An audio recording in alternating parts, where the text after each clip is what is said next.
Turn up the dive, feel the vibe, get ready to ignite. Untold stories in the airways, flying through the night. Experience voices, tales so bold. Streaming live, the truth unfolds.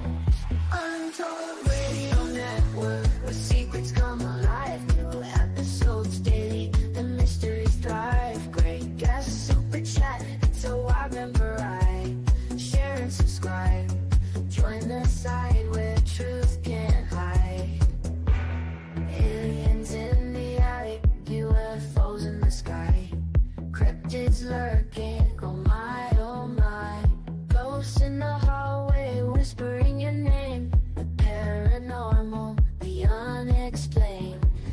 Become a VIP, get the inside scoop. Unlock the mysteries, be part of the group.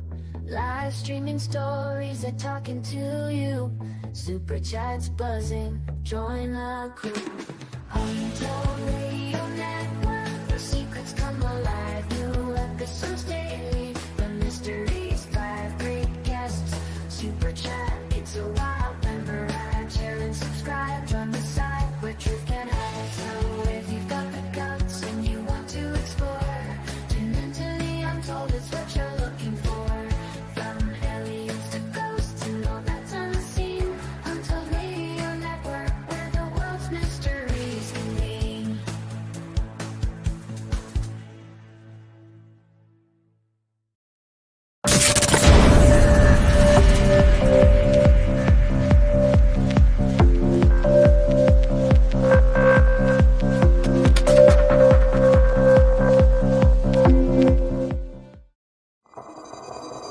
The paranormal, UFOs, monsters, mysteries. You're listening to Talking Weird. And now, from a cabin deep in the Northwoods, your host, Dr. Dean Bertram.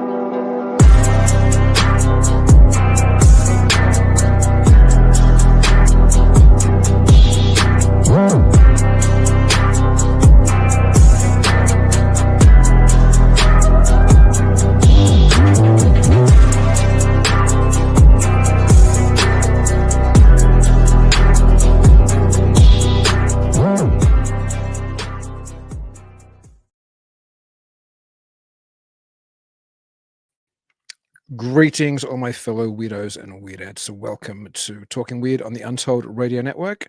I'm your host, Dean Bertram, and thank you so much for joining me tonight, whether you're watching live on Tuesday night at 9 p.m. Central, or perhaps watching on Facebook or X or Twitter after X or Twitter. X is Twitter. X or YouTube after that day. There's so many social networks. A friend of mine was trying to get me onto WhatsApp recently. A very good friend. He's like, he lives in Romania. He's in Albania. And he's like, you got to get on WhatsApp so we can talk. I'm like, can't we just talk on Facebook Messenger? But apparently there's all these other ones people are wrapped in as well. Anyway, I hope you're enjoying your summer as I am mine. I was at the lake today with my daughter, which was just awesome. It's such a beautiful time up here in Wisconsin at the moment. Summer is flying by now, though.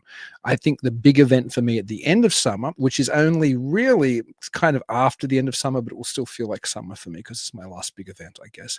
And that is the Crossing Realms Conference in Richmond, Missouri in September 19 to 20, which is sponsored by the Untold Radio Network and run by a lot of my very dear friends like Bigfoot Michigan Rob and Tex from Texas Front Porch, Donnie Cho, and of course my ex-co-host on the old Mysterious Library program, Jason McLean, who is one of my very best friends in this country. There's all kinds of wonderful guests. I'm fortunate enough to be amongst them. I'll be screening my short documentary, The Shaver Mystery there, which is kind of extracted from my upcoming feature documentary, The Man Who Invented Flying Saucers, and I'll be speaking there as well, and I'll be on a couple of panels.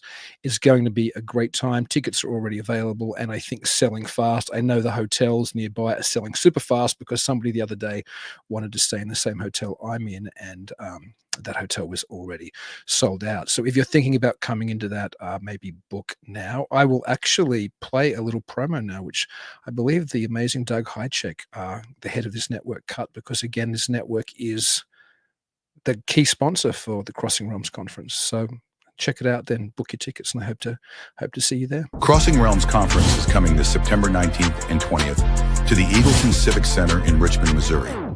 Tickets to this landmark event are on sale right now at Eventbrite. The powerful speaker lineup will cover topics from Bigfoot, UFOs, and aliens, so you will not want to miss attending this amazing 2-day inaugural event.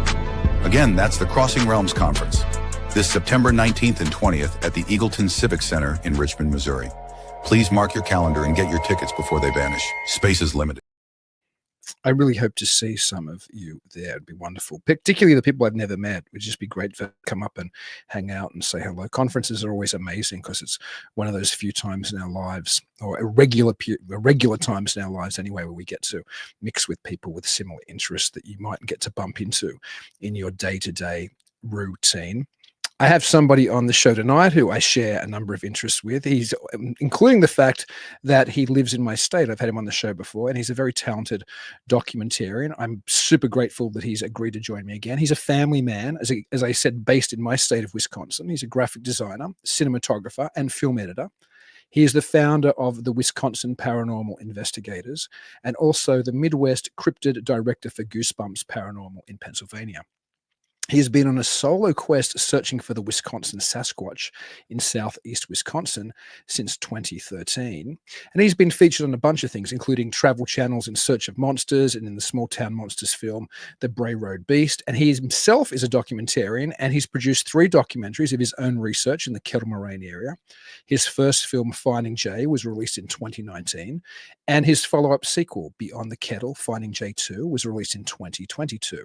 Both are streaming on Amazon Prime, I believe, and Paraflix. They can also be purchased on Blu-ray from our guest's website, which I have in the show notes, a link to that, I believe. He has finished post-production on his 3rd film, The Kettle Connection, Finding J3, which hasn't been released yet, but I've been fortunate enough to have seen an advanced screener, and it's amazing. That will be premiering at the Pennsylvania Bigfoot Camping Adventure on August 22. Blu-rays of this film will also be available on his website as of September the 1st. So I'm delighted to welcome back to Talking Weird, the one and only Jay Bachochin. Good evening, Dean. Thanks for having me on tonight. Man, thanks for coming back. It's so good to see you again. It is. It's great. Are you staying cool? It's been pretty hot. Gonna get hotter. Tomorrow it's be really hot here. Well, you know, you're in Wisconsin as well. I was at an event with my daughter tonight, and the hostess of that event was like, "It's going to be a really hot one tomorrow." And I'm like, "Oh, really?" Like maybe we'll hit the lake again. We were there today, so. And there's no escape from this heat.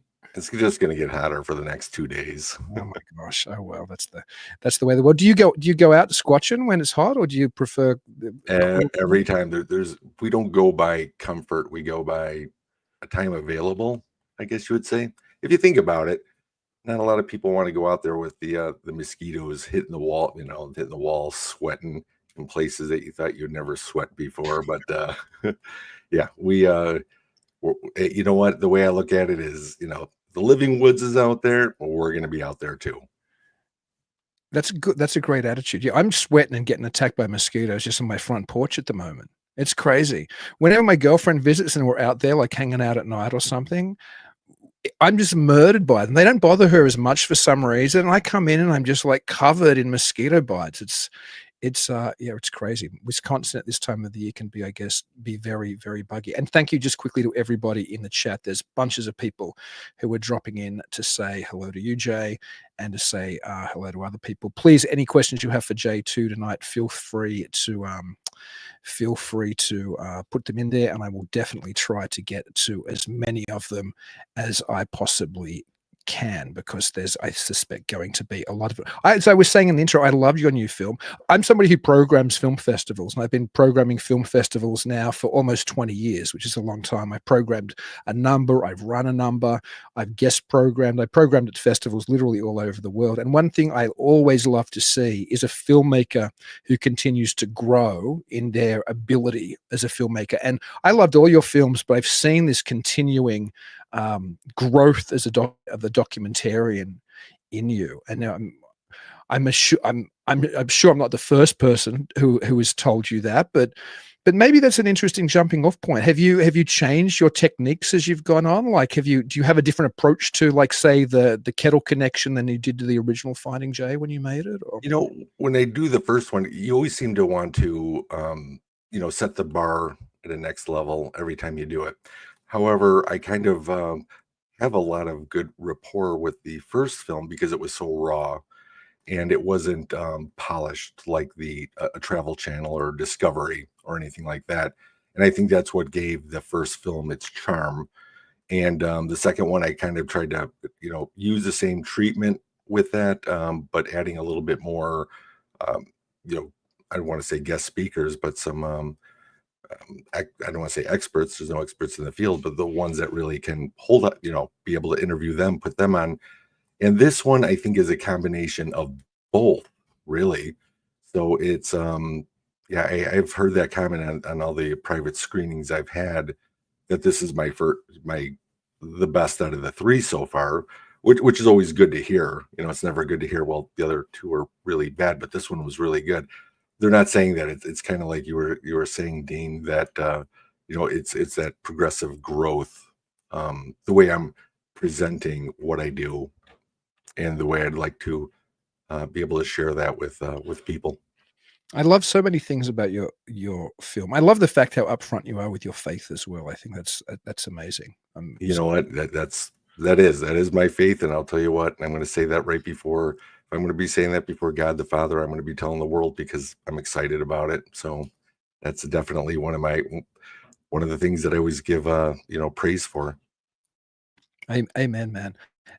Maybe that's the next point that we can really jump off into the actual Bigfoot phenomenon, because there's all kinds of ideas and there's all kinds of theories about what this thing is in North America's woods and all around the world in other places as well. But I guess we'll focus on the Kettle Moraine for tonight. How does your faith impact some of the ways that you view the phenomenon, or some of the ideas you take to it when you investigate it? Well, I've always looked at this as that for my belief is that God created everything. There's no separation from that. Nothing can hide from that. So going out doing what I'm doing, again, I started out looking for an undiscovered primate, which I didn't even believe in before 2013. You could ask me about aliens, ghosts, a Loch Ness monster.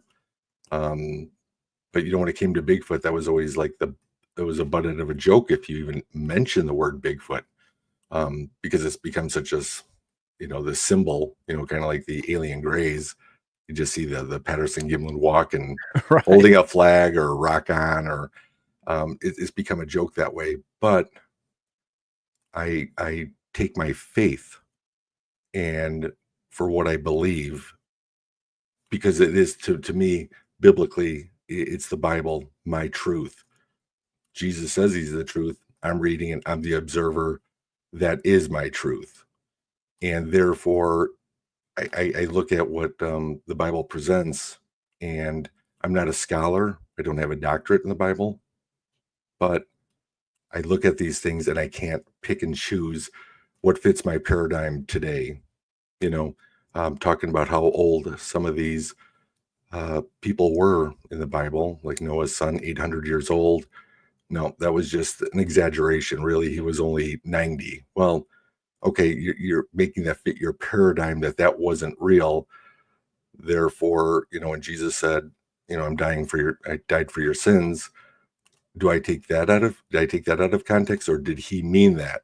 So that's where I go with picking and choosing how it's going to be when I walk out into that kettle. When I walk out into nature, I'm like, this is all under everything that God made. And that's how I approach it when I'm out there as well. There's mention, and I can't remember if there were in the previous two documentaries, which I've also seen, but it's obviously been a couple of years from one and even longer from the one before. But there's mention in here of a theory which I have heard, has some popularity in the Bigfoot realm, and that's the idea that these things may have something to do with the Nephilim. Is that something you could talk a little bit about? Yeah, the Nephilim in the Bible, actually in the book of Enoch, which was removed from the Bible, But it's still, the Bible will talk about it in Genesis about the fallen angels that were put here on earth actually mated with the women on earth and had hybrids. And now these hybrids turned out to be either the giants or the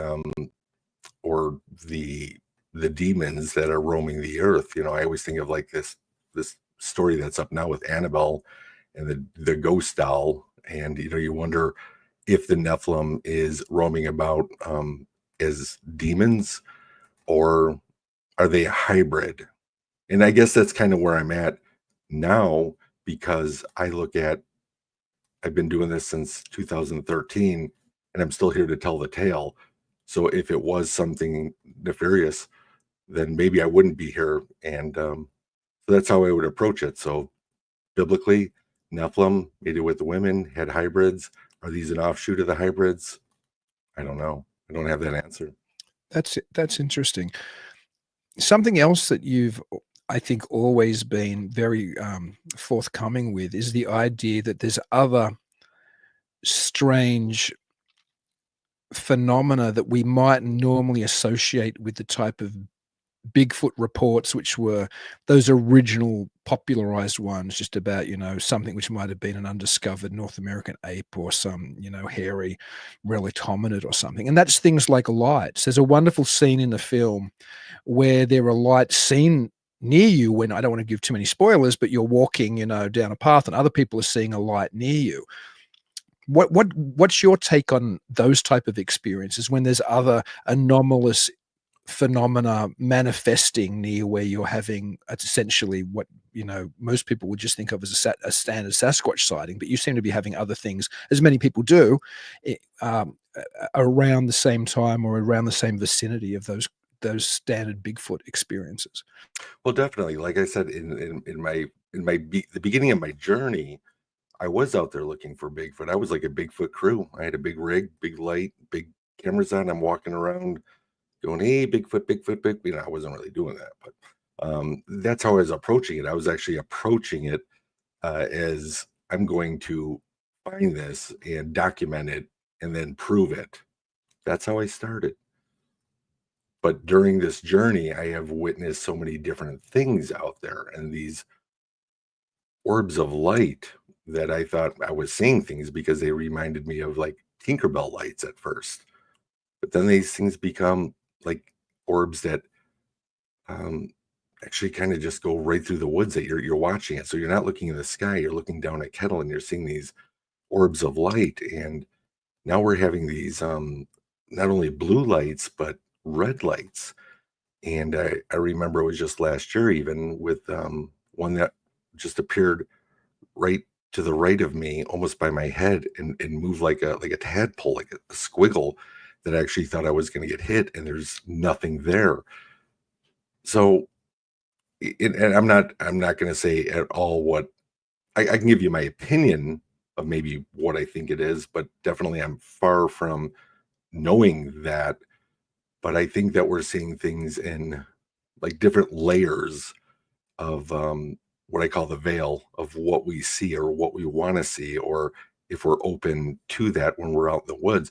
And again, the one thing that I always say is, you know, I'm not going to just open myself up to anything. I always open myself up to God. I pray to Jesus. And, but when I'm there and I understand that these are the Lord's creation, then I will say that maybe now I'm starting to see at a different level or through the veil. And the one light that you were talking about in this film in the Finding J3 is there was two people witnessing, observing, seeing me with a light following me and me turning around. They were a little bit higher in elevation looking down, but they could see a light following me. And I turned around because they keyed in on my walkie, and I don't see anything by me. And so they're looking at it from maybe a different level of what the veil is. That's the only thing I can think about right now, or the only way I can give you an answer is that there's so much more to the woods than just Bigfoot. So much more. It's interesting you made the reference, joking aside, to, like Tinkerbell lights, but there are people, and Joshua Cutchin and Tim Renner come to mind with their 2-volume book, Where the Footprints End, where they make comparisons to the Bigfoot phenomenon with other earlier phenomena or other supernatural phenomena. And one of those things that they suggest there's a commonality with is fairy faith.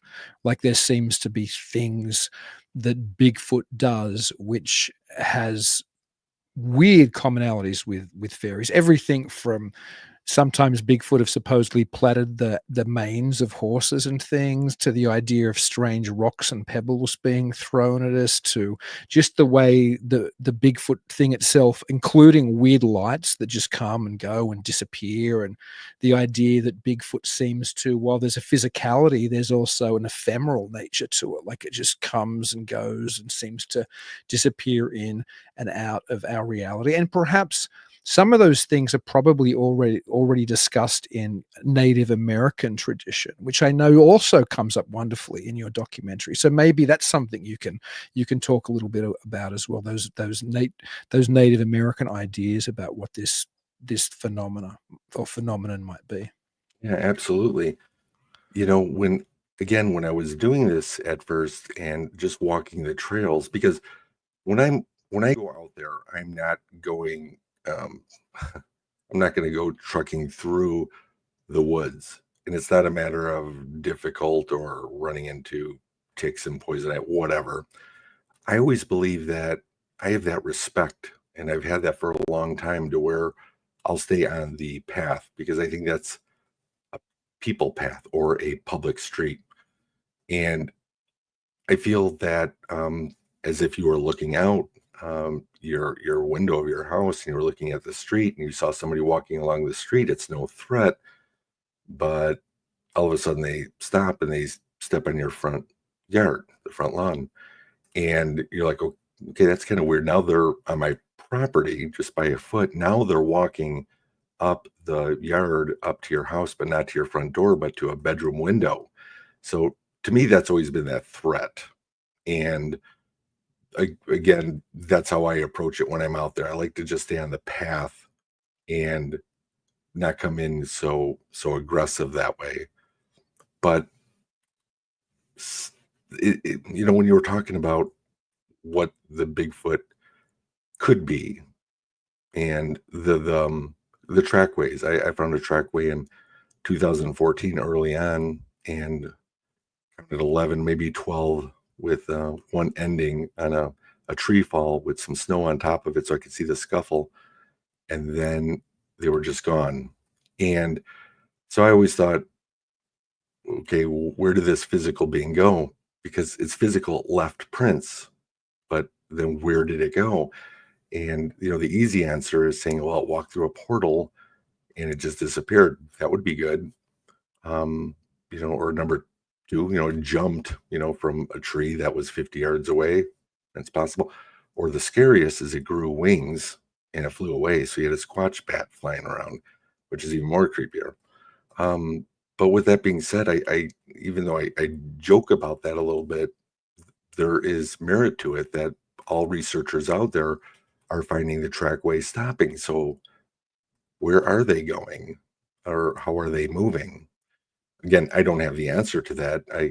I start to think sometimes maybe they're really never on the ground, and because usually we try to compare what Bigfoot would be to an ape or to a person, but say they are flesh and blood, which I 100% believe they are flesh and blood, by the prints, by the stone throws, by the vocals, by all these things.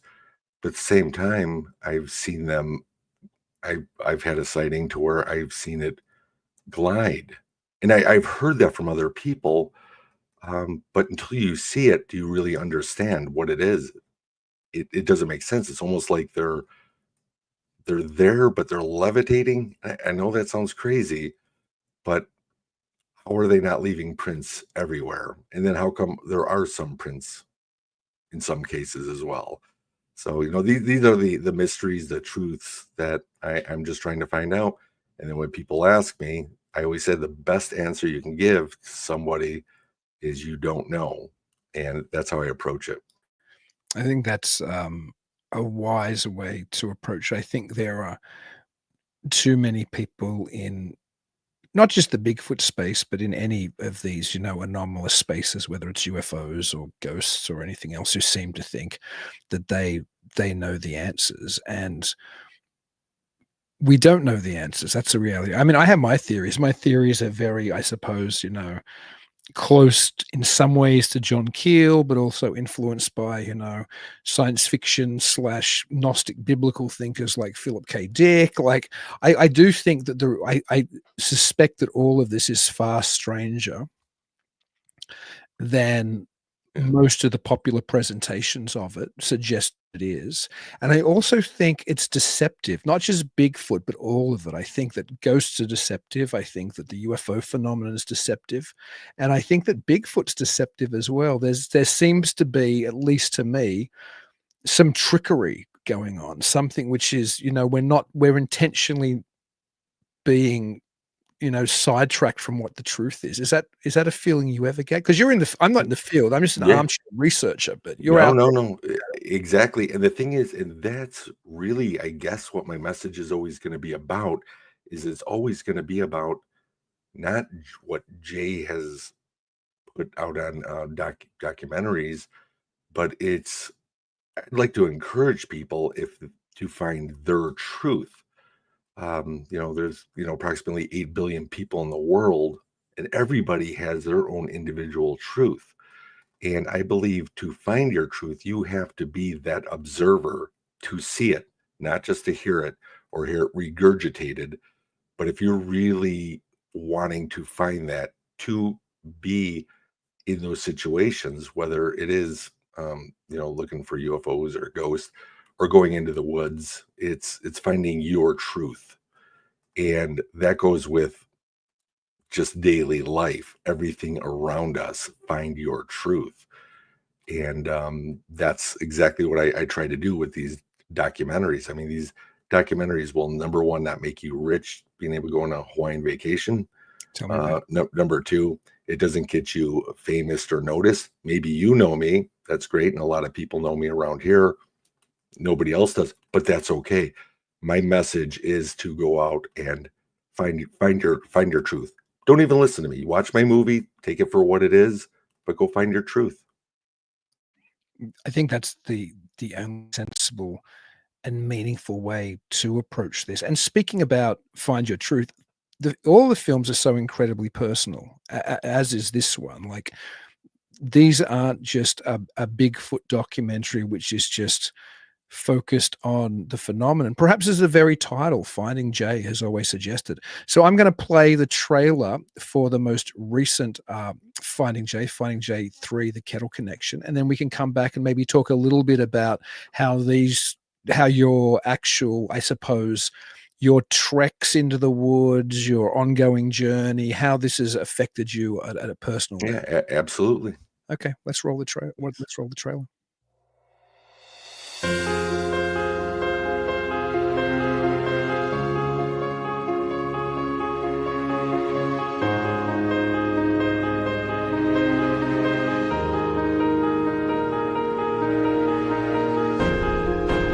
I set out looking for Bigfoot.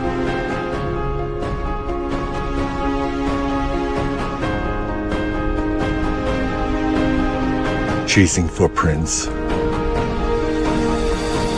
wood knocks, and shadows in the trees.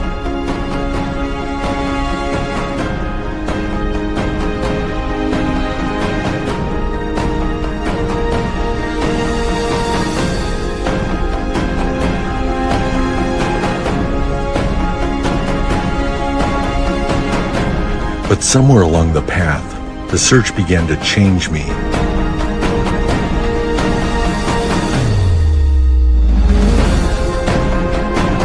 I stopped looking for something and started listening. The woods began to speak, not in words, but in moments, in signs, in silence. I came here searching for a legend, but instead found a living world full of wonder and wisdom.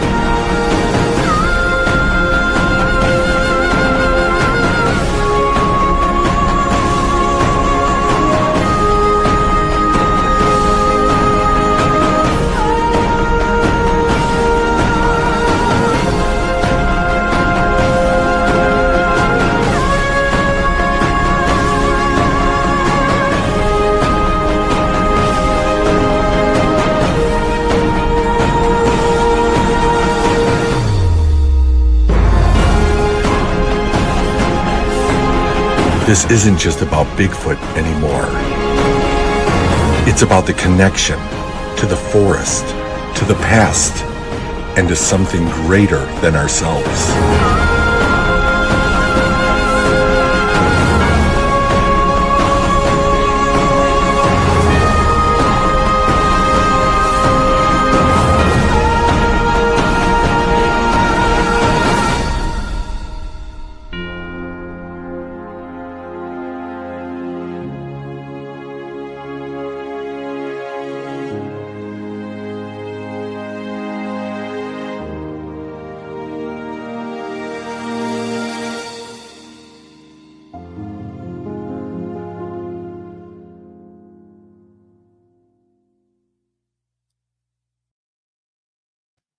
That's excellent. Super powerful trailer, super powerful film. So maybe, yeah, like I suggested before we ran the trailer, maybe talk about how this journey has it changed you personally, or the impact that it has had on you and maybe your family as well, because they're super involved, which I love Oh also yeah, for seeing sure. in the films. Yeah, I mean, when I first started doing this way back in the Finding J1, uh, it was hard for me to even mention the word Bigfoot. I mean, that's where that personal part changed me, because that before that I was a ghost hunter or a paranormal investigator, which was, I guess, cooler than somebody going out and looking for, Bigfoot, something that doesn't exist out there. And through these since 2013, was that 12 years? I have I just constantly keep evolving, because I've always approached going into the woods, or really anything, is to hunt the truth. The hunt the truth is to find my truth. And to find my truth is, I take what I see in front of me, I analyze it, then I try to think outside the box of that to be able to hunt the truth again. And then I just keep kind of peeling that onion that way. Um, but it's been an incredible journey, because it wasn't until about 2016, right around there, is when I first started finding these single feathers in the middle of the path. And you could look at that saying, well, you're out in the woods, Jay, duh, there's birds are they're going to lose their feathers out there. And that's 100% true. And that's how I looked at it. But that feather was just in the middle of the path. I just made note of it, saw it, probably documented, because I take pictures of everything, and kept walking. And about 75 yards later, find another feather, but it wasn't of the same bird. And again, it was in the middle of the path. And I thought, like, this was like the Matrix. I was having a deja vu or something, and made note of that. And about another 7,500 yards down, we find another feather of a different bird, in the middle of the path. And at that point, I'm thinking right away, I went right to Hansel and Gretel, leaving breadcrumbs, but these were feathers. And so to me, I was thinking, all right, I'm out here looking for Bigfoot. Is Bigfoot leaving me feathers? All right, that just sounds ridiculous.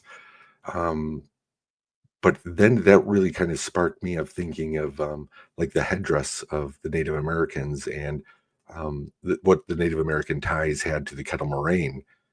And that was kind of the aha moment, or at least the evolution that I was going to go into next.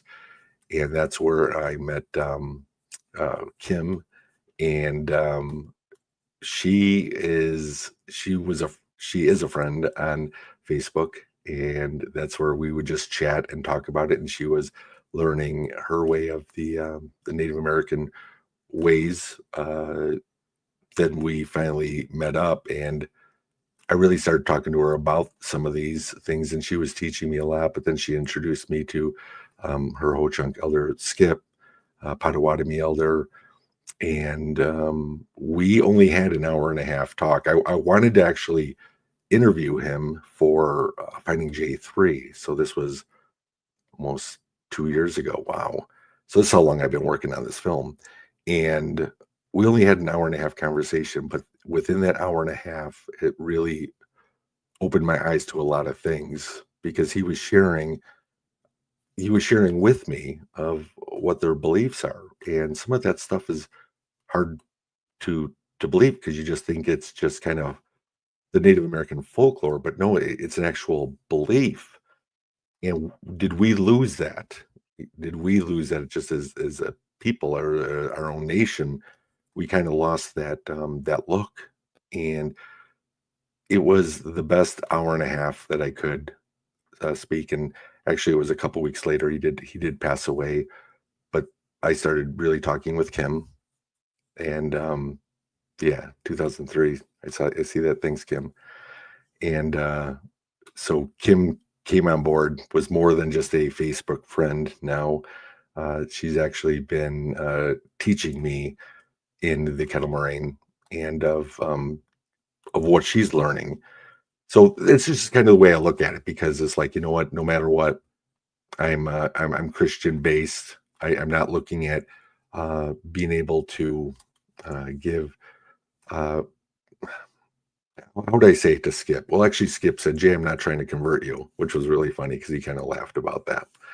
And but what he did share is just that it's kind of an eye opening of how I can approach, and how to be more open to the woods, how to look at the woods, or how to listen to the woods.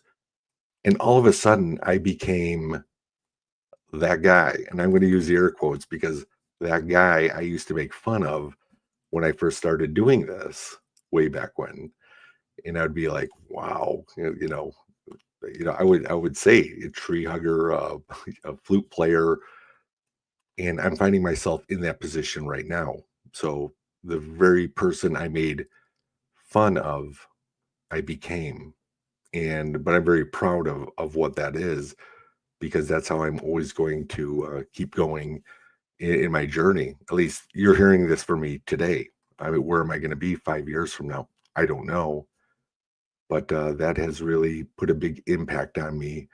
My family, they're the same. My kids, they grew up with it. They grew up knowing Bigfoot's real, because they've had that through their whole lives, and I take them out there with it. But people are more receptive to it, I believe. And I'm honored to be where I'm at right now.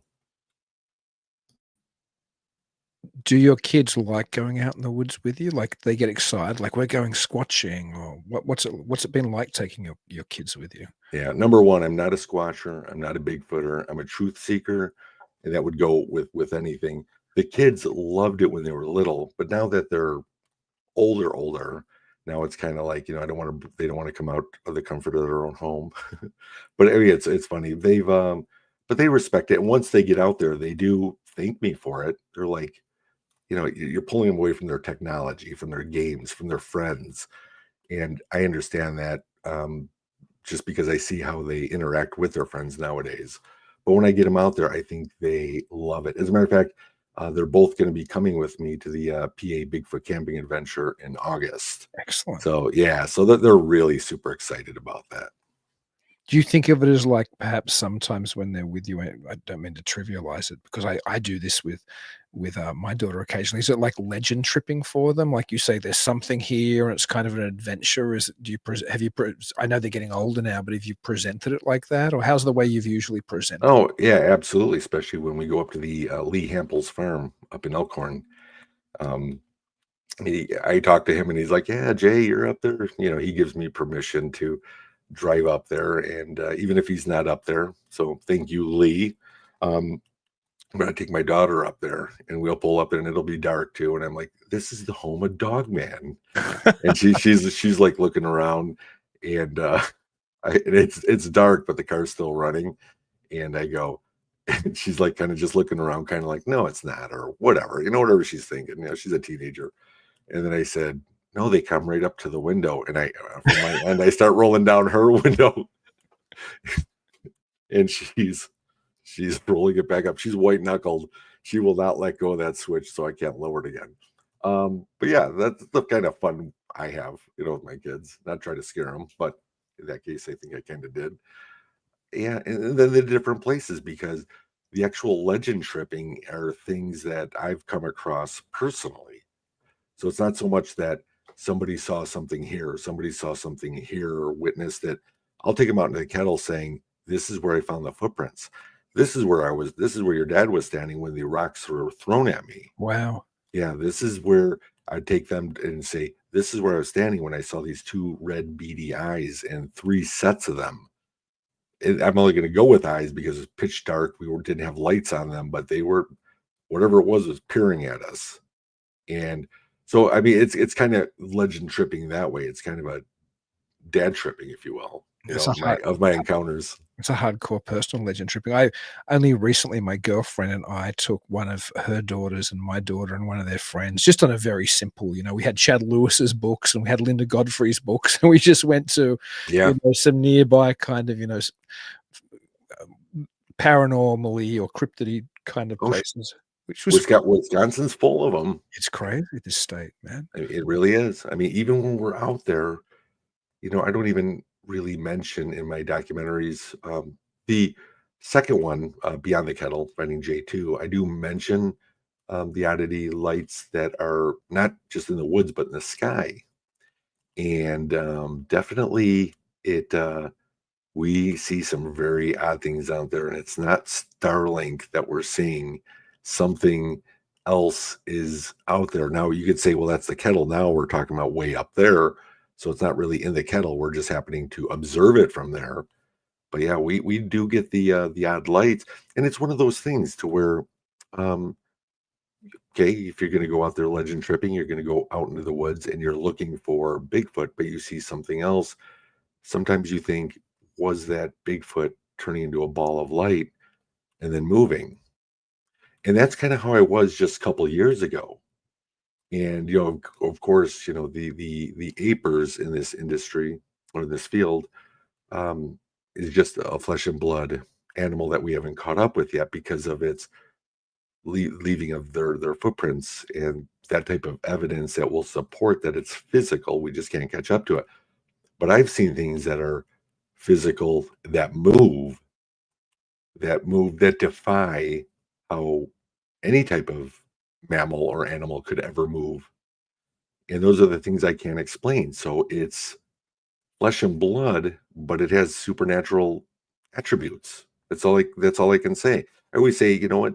Jesus was supernatural, not paranormal. He could just do supernatural things. So therefore, I can support that with said Bigfoot or any other type of thing that's out in the woods. And these things I don't even know. The only thing I could tell you is, yes, I did have a sighting in 2023 in March, which is in my film, the third film, which is just going to be released.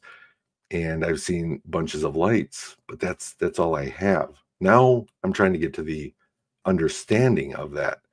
And that may not happen for a lifetime. I could be on my deathbed by going, and then I don't know. But it's been a great journey doing it so far. With my friends Kim and Sherry, where we're going out there, and Michelle Oliver, Michelle Diener, and David, we get different people going out there all the time. And my buddy Chris Tipton, hi Chris, don't want to forget you. There's a lot of people out there. Jackie, hi Jackie, and there's been just a lot of people that have been with me on this journey, and as well as I'm on theirs. I never wanted to be everybody's on this Finding Jay journey with Jay Bachochin. I mean, I'm just as much as part of their journey of growing as well. Yes, Kim, I got Jackie too. I'm trying to remember everybody. Sorry, when I me, ADD. When I'm talking, I'll just kind of forget things. So it is hard. I think many of the things you said then are wonderful. I do think there's a real problem with this desire to demarcate between the spiritual and the physical. I think it's a very modernistic problem. I don't think it's a problem that we used to have in our culture hundreds and hundreds of years ago before modernity. And I think it's a problem that doesn't exist when you talk to people in various, like a Native American tradition, for example, or a fairy faith tradition in Ireland. There isn't this need to somehow say, well, the spiritual is spiritual and the physical is physical, and never the twain shall meet. I do think that not just the Bigfoot phenomenon, but I think all of this weird stuff that we're interested in Mhm. does seem to have a physicality to it. I think it also seems to have an ephemeral nature to it. But I think we're trapped in particularly this scientific view that so many people can't help but become victims to. So if I think there's a Bigfoot in the woods, then it has to be a relict hominid, or it has to be an undiscovered, ape man. If I think there's weird beings visiting from strange lights in the sky, they have to be from other planets. There can't be this idea that there is this supernatural or paranormal or this realm we don't understand intersecting with our reality and interconnecting with us, which traditionally throughout all kinds of cultures, nobody ever had a problem. Like nobody would have said that fairies weren't also flesh and blood, hundreds of years ago. Nobody would have suggested that. But today you either have to go, well, it's really scientifically provable and it lives with us all the time, or you have to jump into the woo camp and go, well, it's all this, interdimensional energy and everything else.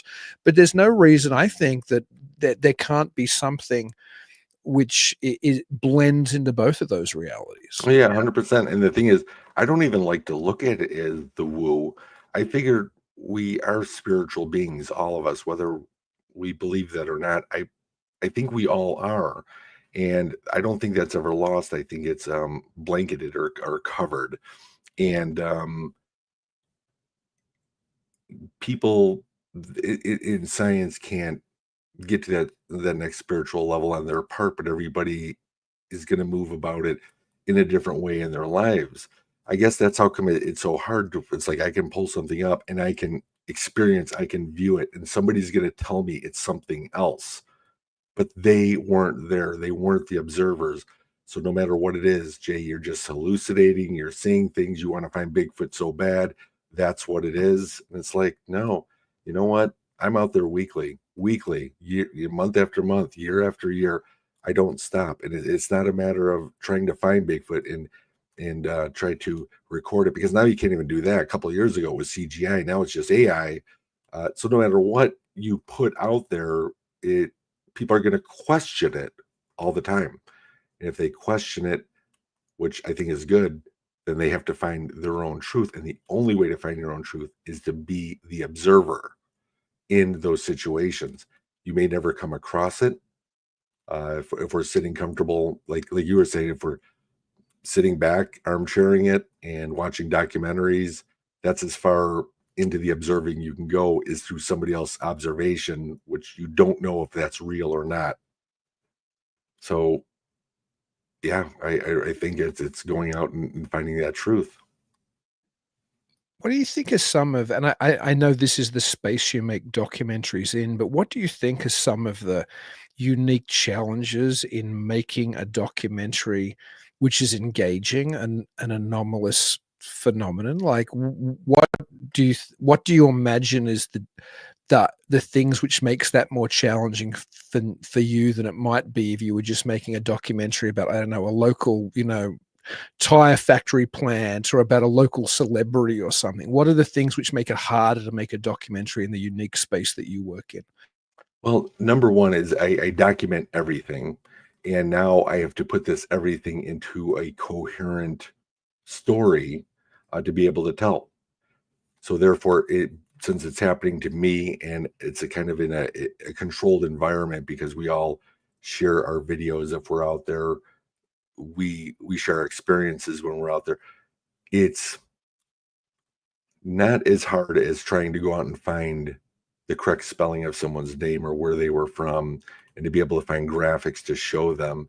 So going out and retelling a story in a documentary, and again, to me, some of that information could be falsified without the documentarian knowing about it. Because I keep thinking things just get regurgitated. We regurgitate them enough, all of a sudden a lie can become a truth, and that's our reality.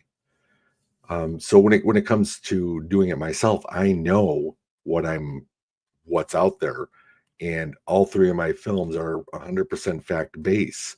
I might throw in some key music to give a tone, and that tone isn't really meant for somebody who's viewing it as the audience.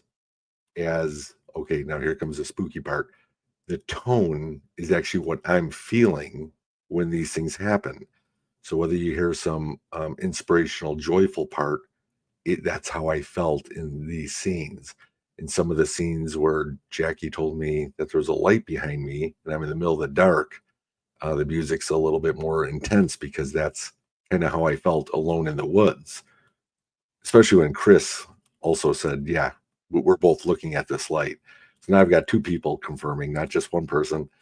And so to be able to make those films and to be able to put it in a coherent story, it's tough. I'll tell you, I'm a one-man band. I do my own filming, all the interviews. I would go on location to go film to get the time to do it. So I've actually been working on finding J3 realistically for a little over a year and a half. And it does take a lot of time, a lot of sacrifice. I think my wife's glad that I'm done with this one again.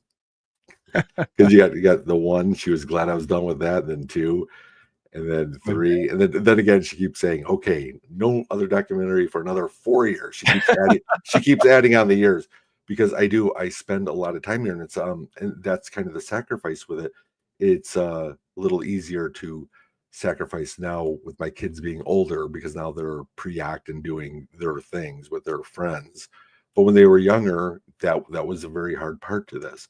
I can tell you about this documentary. Putting this together was probably the hardest, and it's the hardest for me putting out, because these are all personal. But in my first film, I don't ever say that was a Bigfoot, and I believe it was a Bigfoot. And you'll notice that now if you watch the first film. Right. So it's kind of me leading you up to the door. The part two, I'm kind of pushing you through the door.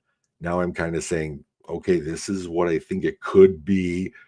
And part three now is me kind of going, oh, okay, now let's look over there. What happened to this guy, Jay, who is, very scientific and skeptical, and not skeptical, but riding the fence because he doesn't know the answers, and other people do because they've studied it for so long. And all of a sudden now I don't want to say people become white noise to me, because I think we need those researchers in the field, because they could run circles around me scientifically. They could run circles around me like Superman. But I think when I'm out there, I think it's more personal, because it's my feelings. It's me. Even if I'm out with people, it's always about how I'm feeling about these woods. And I never felt like I could get emotionally attached to certain things out there. And, one of these is what I call one of the oldest oaks out there. And I was calling it a grandfather tree well before I started doing the Native American, because I thought, hey, look how old this guy is. If these leaves could talk, they'd be telling a pretty good story of what's really out here. And now it's like this utmost respect for it. And I didn't know I'd ever become that guy. And now I'm going to release that essentially to the world, however far it goes, and with people wanting to watch it. But that's hard for me. And it is personal, but I'm glad I did it. I'm glad you did it too. You've worked on these films for so long now, and you worked on the last one, as you said, for a year and a half. And I understand how difficult making a feature documentary is. And I also know there are things that can sometimes be left out, or there can be things that you wish you could have captured better, so they have to be left out. Are there stories you would have liked to have included in this latest one and you just couldn't do it? Or are there things you kind of missed that you wish you could have captured? Or are there any things Anything that we're not going to see in the documentary that you Well, I'll start off with number one. I know Kim and Sherry really wanted to get me falling down the hill as a blooper at the end, but I thought maybe that would have taken away a little bit from the film. Yeah, they really wanted that in there. Maybe it'll show up somewhere as a blooper. But no, there have been other cases, because not everything exciting happens each time you're out there, and you can't cover every single story, or the documentary would be in sections of 10 hours. In this case, in this one, I know that I did capture there's a really interesting story with us leaving the woods, and usually you have an escort, and Sherry was actually kind of left, I don't want to say left behind, but she was trailing. We were almost out, and this is in the film where she gets the bleep scared out of her, and I'm right there. And if you've ever kicked up a deer or an animal, anything, there's always that big rush brush, and then you'd hear it go off. There was nothing. It was silent after what startled her so much. Big. See, watch her account. She says it much better in it. But having that in there was important. But at the same time, she earlier, and again, she observed, it was me and Kim and Sherry, and I was talking to Sherry, and she could see right over me, and it was near twilight, and she saw the shadow. Not a shadow, she said. It looked like a guy in like one of those skin tight Spider-Man black suits just glide, and it looked like it was running, but she didn't say it looked like, she said it did not look like Sasquatch features at all. It looked like a man, and it was almost just as tall as a man, running and just being oblivious to us right there, which was literally maybe 15, 20 feet right behind us, and she saw it with her eyes. Things like that, could they have been put in this film? Did I miss putting that one in? I say yes and no. It's documented for my own records and for our own personal experiences. But when I put things out like that, it's hard to always try to then show the simulation of what it was, because then I feel like it's me trying to shove the paranormal or supernatural down people's throats and saying, this is what we saw and that's what it was. And no, I 100% believe what Sherry saw. And that's another one that was kind of left out. There's just many, many different things. I could go on and on all night, but I feel that Finding J3 being complete, telling this story, was good work right where it was at. Yeah, there's weird things in the woods here and in the bush in Australia. I remember a similar story. I just recalled, Dan, hadn't thought about it for years, when you told me she saw this black figure almost gliding. A very good friend of my late stepfather, who he used to hunt with and who I had been on a camping trip or two with, told in all sincerity this story that they'd experienced. They were out in the woods at night, I think, or later in the day anyway, certainly close to night. And he and other people had seen this silver figure just gliding through the woods. Like, it wasn't like it was even walking. It was like a silver humanoid figure just gliding. And they didn't try to add they didn't extrapolate. They didn't say, well, it was an alien or it was something else. It was just this experience that they couldn't account for. But I'm sure it haunted them until, the end. I don't know if that man's still alive or not. I think maybe, but I'm sure it would haunt you forever when you have that kind of thing. Of course. And again, you see this, and then you try to explain it to other people, which you are now just crazy, and you can't get those type of feelings out of what had happened. You're a professional at work, or you have friends that think a different way, or family, and you are just going to be that crazy person. And that, I think, is the hardest, especially after I had my sighting. It was one of those that that I would just want to be able to tell the world. Stop at a restaurant, and as I'm getting served the food with the waitress, I just want to say, I just saw Bigfoot. How crazy is that? Or going to work, and the people at work know what I do, yeah, I did see it, and they give me the shake, the nod, kind of like they're sure, and then you get the sympathetic, I believe you, but they really don't. That's the hardest part. It's like you said about the person who saw the silver figure. You see a black shadow, silver figure. You're seeing all these different lights. Who do you tell? And you can't try to prove it to the world. And that's what I always try to come across. I want to make it clear. I'm saying find your truth. What's happening on my end is 100% real to me. I'm going to put that out there, believe it or not. And whether you do or not, that's okay. Go out and find your truth.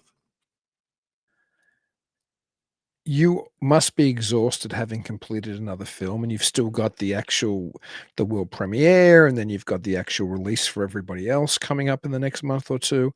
But is Finding J4 already like brewing away in your head? Do you already have ideas for the next one? My wife's listening. I really cannot answer that. I gotta plead the fifth on it. Honestly, I've always said if I'm gonna put a film out, it's gonna be the best quality or the best story, the best journals, the best chronicles I can. It's not about the quantity at all. I don't want to rush and put something together. And you know what? I can honestly say, if things kept progressing the way they are, and in 3 or 4 years, I come up with something saying, "Oh yeah, here's the picture of me and Bigfoot drinking, coffee together. His name's Daryl." No, I mean, who knows at that point? But I'd love to be able to share my accounts, especially since I started. The first one was supposed to be a one and done. I didn't want to do it again. It was like, it felt like giving birth to a filmmaker after I was done with that one. I was like, all right, that's done. I told my story. That's it. But there's so much to tell, and it keeps changing. And maybe it keeps changing because I keep evolving, or I keep evolving around the people I surround myself with. Yeah, okay, yeah. I see Kim and Sherry screaming for a number 4. Well, we'll see. We'll see what happens there. My wife's not on here, so you will see. You'll see. No, Well, but I'm. It's not going to make me stop researching, is what I'm saying. And I document every time I'm out there. I've got a couple, 5 terabyte external hard drives that are just full of every adventure. If they want to make a movie about me now, they have all they want for that. If they want to do a biography when I'm long gone. well, let's hope that's a long time away. Yeah, well, yeah, that's true. That's true. So how do people get a hold of your first 2 films and check out what you're doing and get ready to watch the third? Yeah, right now you can see both my films on Amazon Prime and as well as Paraflex. But with Paraflex, the one thing that Paraflex has that Prime doesn't is they actually have, I don't know if you've heard about this, they have a Finding J 1.5. And actually what it's called is Finding J Lost and Found.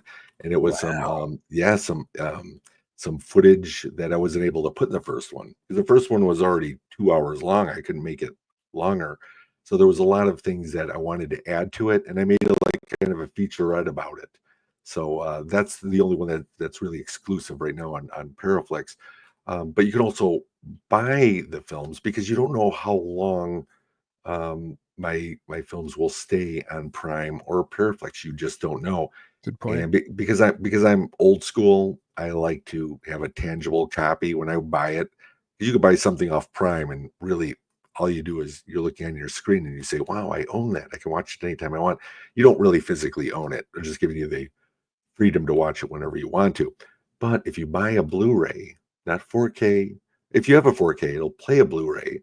But the film is, an hour and 46 minutes long, which seems like it flies because I don't know. What do you think, Dean? Do you think it flew by, or did it seem like it dragged on? Or No, it didn't drag. It's very watchable. It's very engaging. well, thank you. And that's what I'm trying to do. So they can actually find those up on my website, jbachochin.com. And that's where the Finding J3 will be released on Blu-ray September first officially on my website. So, and you can just place your order and order them that way to watch it.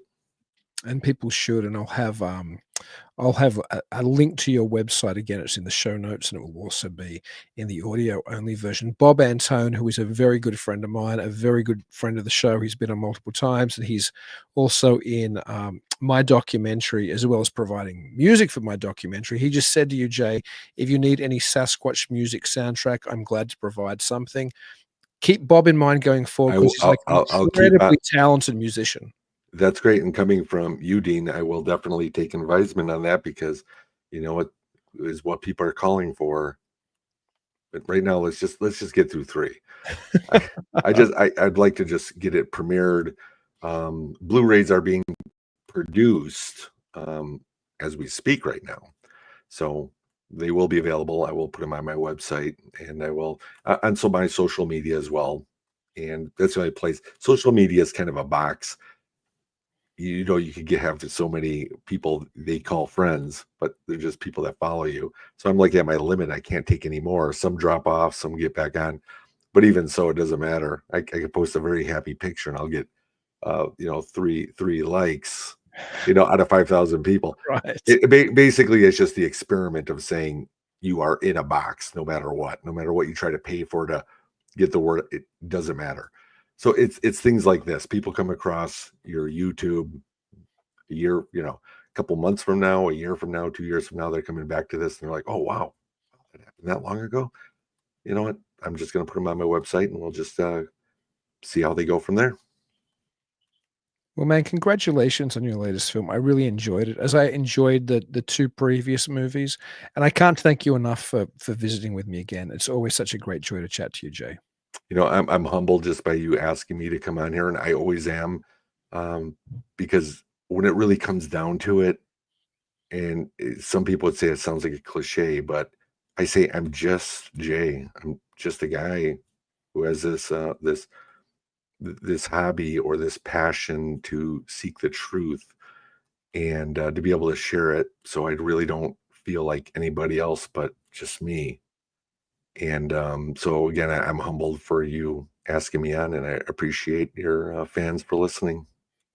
Well, you always exude this honesty and this humbleness and this genuineness, and I think that's one of the reasons your films are so effective.